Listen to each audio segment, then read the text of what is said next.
Hello, this is an article that I came across from the Toronto Star.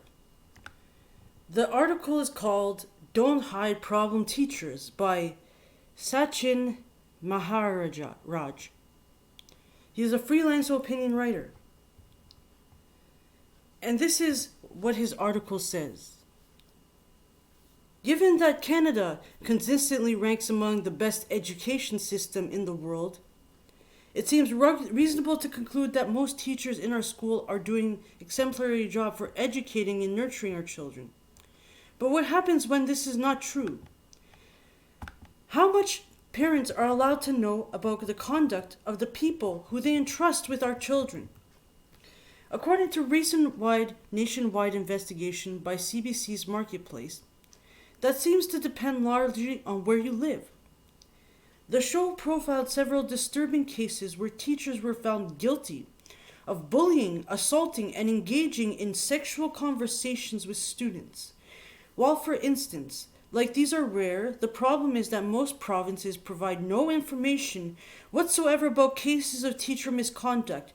Rather, government officials cite privacy concerns as the reason teachers' disciplinary records are not made public.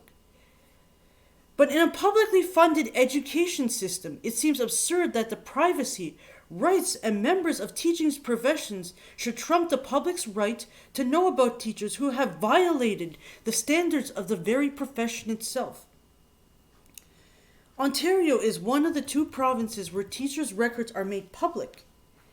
Anyone can go online to the Ontario Teachers College website, look up the records of any of its members. Mind you, the OCT only stated providing full disclosures of teachers' misconduct in cases response to reporting from STAR back in 2011. But parents in Ontario are much better off than their counterparts across the country. Yet that does not mean all is well here. When a complaint is filed against a teacher, it takes an OCT an average of 4 years to be investigated. This isn't good for anyone. If the complaint turns out to be valid, this means that the teacher's potentiality continues teaching for many other children. In the case of spurious complaints, that teachers is forced to spend years living under a cloud of suspicion before having their name cleared. But perhaps it's the most disturbing are cases when teachers are found guilty of misconduct so bad that they be removed from the school, only to be placed into another school. This happens in the case of a Toronto teacher who was found guilty of assaulting 3 students and then transferred to another school where assaulting yet another. Under this practice known as Dance of the Lemons, passed in the trash, the problem teacher is removed from the school in order to assuage the concerns of the parent community, but is then placed in a new school where the teacher has no history or notoriety. It is pernicious form the teacher is transformed where the parent community isn't particularly active, so it is unlikely to find out about the teacher's history or raise a fuss about their behavior.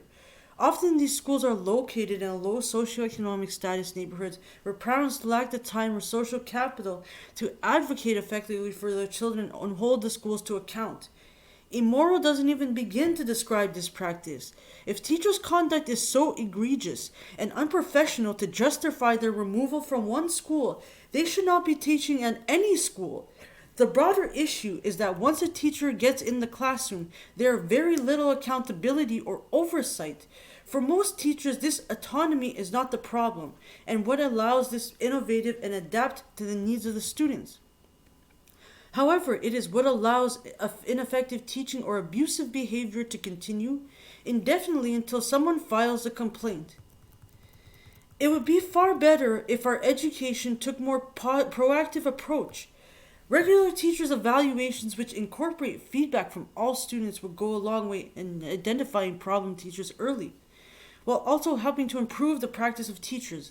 This is currently being done in Massachusetts, where the Department of Education worked with teachers and their unions to develop student feedback and incorporate to all evaluations if we want a stronger teaching profession.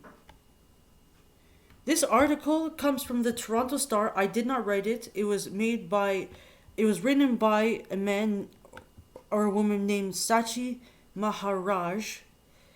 And the name of the article is called Don't Hide Teachers' Problems. I did not write this article. I just wanted you to know. It was a Toronto Star article.